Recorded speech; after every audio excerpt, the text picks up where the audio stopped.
Hey, assistant coach, how are you guys doing? It is me, Johnny Sports, and welcome back to the double upload weekend. Yes, assistant coaches, if you guys can smash over 1,500 likes on this video, I'll be uploading another episode later on today, and we are getting closer to the season finale. Yes, it is very close. We have already played 30 games in the Serie A, so 8 more games to be played in the league.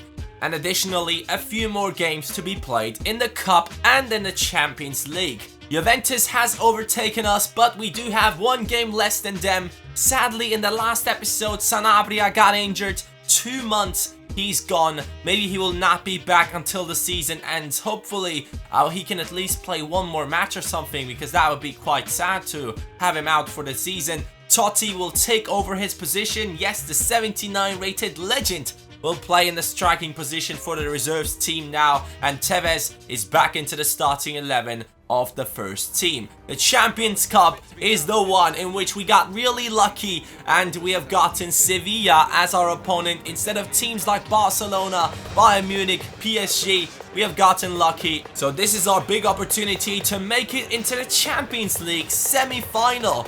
It's one of those matches which are really important for our team because of the money aspect. If we do win this match and the second one as well, we will get a little bit of money into our team, and we definitely need that because a few of our players are asking for new contracts. Players like Florenzi, hopefully they will be able to get a new contract. Tevez started off an attack and gets it back. So far, nothing too dangerous for the keeper of Sevilla. Florenzi now with the interception. He's fighting against one of the players of Sevilla. He's looking for Tevez to make a run. He decides to pass it over to him now, but the pass will land in front of Falke, who smashes it across the keeper. 45th minute, 1-0. One of those goals that only Falke is able to score. I don't know why, but this guy, whenever he cuts in and takes a shot, the goalkeepers just turn retarded. Look at this one. Again, another one of those goals which the goalkeeper should have saved in my opinion. But it does seem like Falke is a cheat or something, because this is not the first time it has happened with him. I've tried it with players like Salah, with players like Gervinho, but it did never work out until Falke joins into the team and then takes a shot from that angle and just magically scores every single time.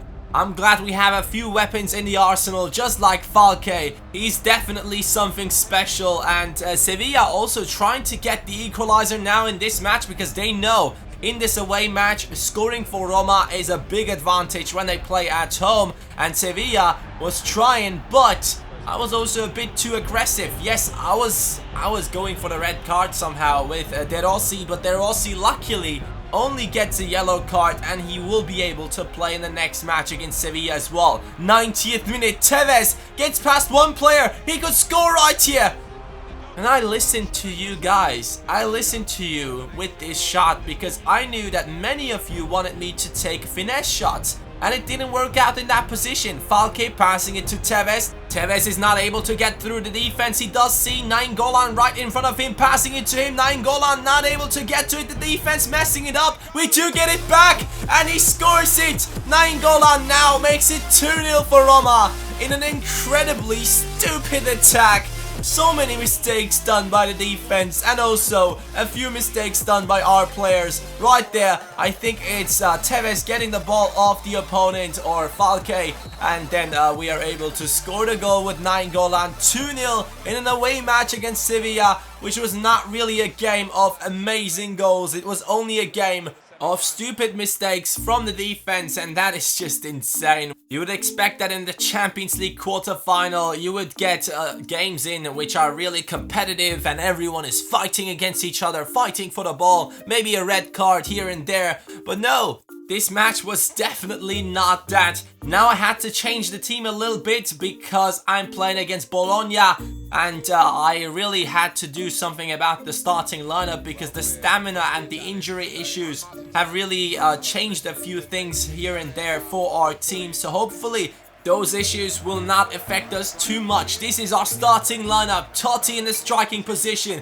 Gervinho and Salah on the wings, Salih, Ucan and Paredes in the center midfield position, and Benassi in CDM taking over the role of Daniele De Rossi in the reserves team. Now, a lot of our good players, a lot of our youngsters are playing in the reserves team, and a few assistant coaches have been asking me in the comments, why am I using a reserves team in every single career mode? Well, the thing is, having a reserves team really helps you out to have your first team at full fitness whenever you need them to be at the full fitness. I mean, for Champions League matches, you need those teams to be able to be fully fit. And on every single position, doesn't matter which position your player is playing, if they do have to play 2 games in like 3 days, so that will really take down their stamina. And having a reserves team always has helped me out, and it's kind of my tactics to also improve my young players and make them grow. So in my opinion, it's always a good thing to do. If you guys haven't done it yet, go ahead and try it out because it does really help out. Oh my god, that was a goal!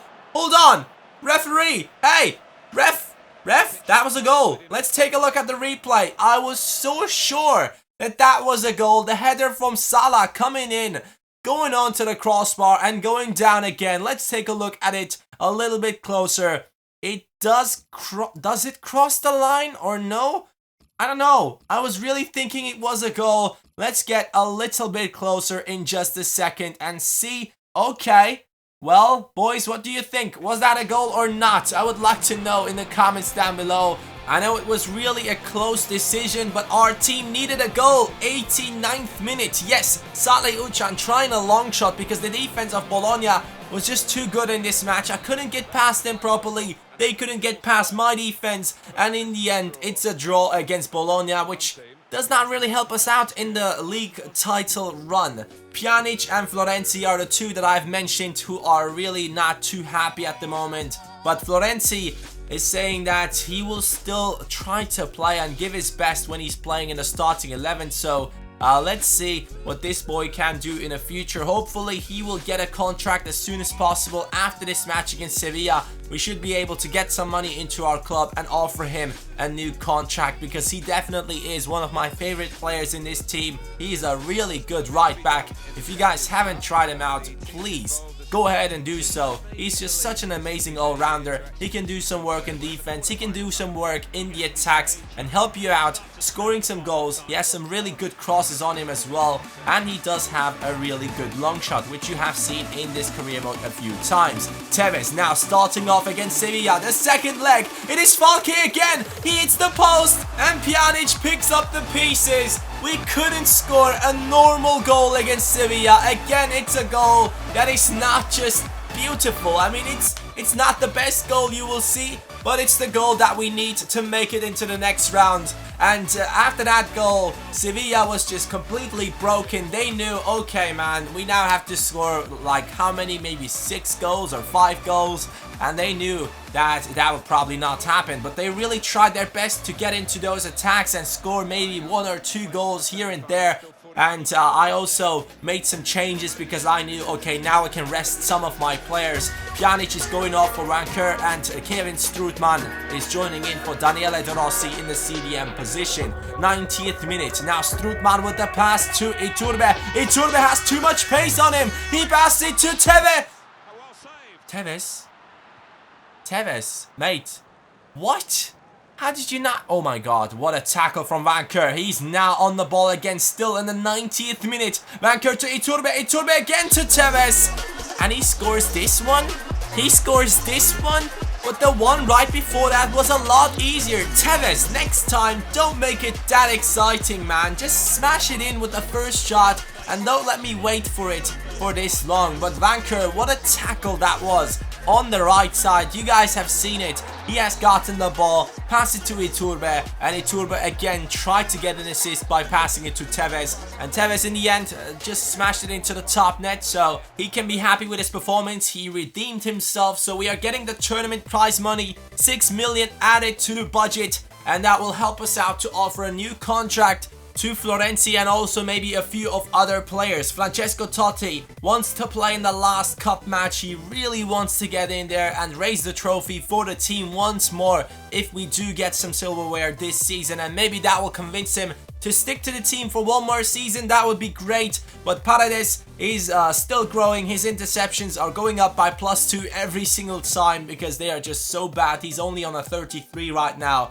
and that is an important statistic for a center midfielder. I mentioned it in the last episode already. Inter is now in the first position. Juventus has dropped down, and we do have one game less than Inter. So this match, the derby against Lazio, would be a big one, because if we do win it, we are back in the first position of the Serie A. Right now it just seems like everyone always has one game more than us, and we still have the time to concentrate on the matches, just see what our opponents have done, and according to that, have to get a win or just take a draw and get past them easily or something like that. But this match was really big. I needed at least 2 points to get past Inter, and since you can't get 2 points in one match, I need the victory. So Djordjevic, Felipe Anderson and Candreva are the ones in the offense. Their midfield is quite strong, but my midfield isn't bad either. So let's take a look at the starting lineup of AS Roma against Lazio. This is it. We are playing with Totti in the striking position,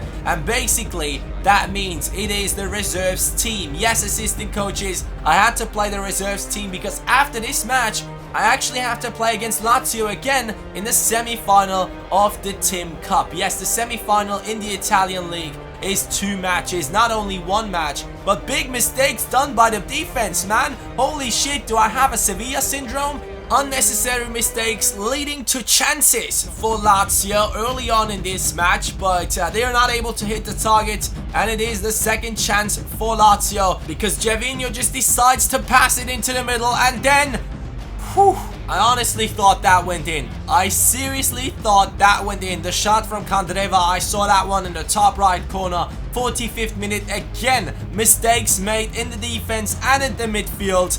And Perin is the only one to save us right now. He's the only one who's consistent. He's trying to keep his team in the match. 58th minute, finally an attack coming in for Roma. Totti passing it to Benassi. Benassi does see Dodo. I seriously thought, oh my god, what an amazing run from Dodo, our left back, and then I thought that could have been an insane goal. But it is Felipe Anderson on the left, getting past my players too easily, getting past another one-on-one against the keeper, but Perin is the one to keep us in this game. Great performance so far from the keeper, and it is the 67th minute as they do get a corner kick straight after that. And that corner kick won't be easy because we had to clear it on the line. Lazio pushing for the winner. The defense is desperately trying to get to it. Morrison on the ball, getting past one of my players, shooting. And it's Perin again. He has gotten us the 1 point in this match. We barely had any chances in this one, but Perin keeps us in it, and he gets us that 1 point that gets us on the same level as Inter. If they haven't played one more game already, we should be on the same amount of points with the same amount of matches played. Salah is getting really close to being an 81 rated player. He's one of those players who have really high potential, but they have just not grown at all in this team, and that really bothers me. But again, Inter and Juventus have gotten one game more in than our team. Inter seem to have lost their game though. That means if we do win our next match, we will be 3 points ahead of Inter, and that would be important because Juventus and Inter are the teams that we are fighting against for the title this season, and it's a really close title race at the moment. We have started off really nicely into the season, but so far we have made a few mistakes and we have lost a few points here and there, and we definitely need to win these next matches. But take a look at the schedule, man. This schedule is just terrible. 4 games within 1 week. And those games are not easy ones. We are playing against Barcelona in the Champions League semi-final, and before that we have to play against Napoli, who are fighting to get back into the mix for the title run. So nothing is said and done yet with AS Roma in this season. We have already played against Barcelona in the Champions League group stages. We have done well against them. We have won once and we have gotten a draw against them once. And this match against Lazio in the semi-final second leg is one in which we have an advantage. Last game you saw Lazio just completely destroying our defense, and Perin, who also saved this shot, was the only guy who performed well. But after that last game, I knew we had to attack in this one because Lazio is really dangerous. Falke getting onto the ball, passing it to Tevez. He hits the crossbar, but the ball lands at the feet of Pjanic. Long shot. No, not working in this episode. So far, no long shot scored, but we still do have some time to score one. 55th minute, Lazio though, this time with a long shot. And that was a really powerful one, but I think Onatsi, that was his shot, does not really hit the target. And now the tackle from De Rossi. This guy has just so much aggression in him.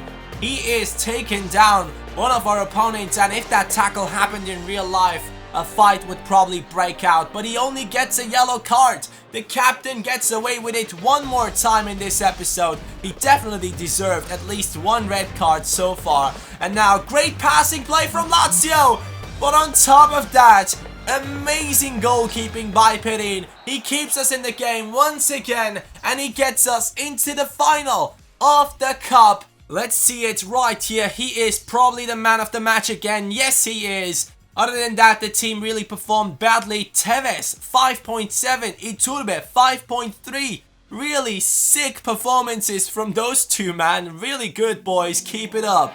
Roma right now struggling a lot in the league. There are two teams who have taken the positions above us. It is Inter and Juventus. But Juventus has one game more than us, and Inter has 2 games more than us. And there's only 3 points between us. So that means we still have the advantage in our hands, and we can still get past them in a nice way. Paloschi right now is the top striker in the league. He has overtaken Palacios, and in the assists it's Asamoah and Pogba, which just shows you that Juventus has a really good midfield. And assistant coaches, like I said, if you guys can smash over 1,500 likes, we'll have another episode later on today with the semi-final match against Barcelona and the really important match in the league against Napoli. Thank you guys so much for watching. Have a nice day, and hopefully see you later.